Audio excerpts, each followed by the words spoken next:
નમસ્કાર ખેડૂત મિત્રો. ઘણા બધા ખેડૂત મિત્રો મને પૂછતા હોય છે તો હું કઈ ઓટોમેટિક ઓરણી લેવી, તો એના માટે બલદેવની જે પ્લાસ્ટિક હોપરવાળી ઓરણી આવે એની ભલામણ કરતો છે. એની તમને ખાસિયત બતાવું આજે.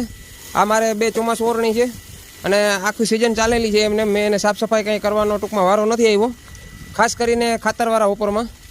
આ તો અહીંયા ધોઈ નાખ્યું, નકર એકદમ અહીંયા જામેલા હતા ખાતર, આ બધામાં ફૂલ. પણ ધોઈ નાખ્યા પછી તમે જોઈ શકો છો કે એવી ને એવી છે. બીજી હજી ધોવાની બાકી છે. જો આ ભરી છે એ પ્રમાણે.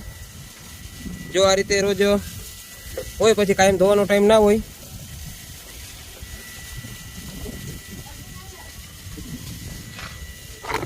આ જોઈ શકો છો તમે, આ ખાતર જ છે બધામાં.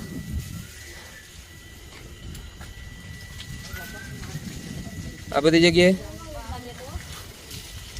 પણ આ સિઝન પૂરી થઈ, હવે અત્યારે અમારે ઓછું પડી ગયું છે એટલે ધોવે છે.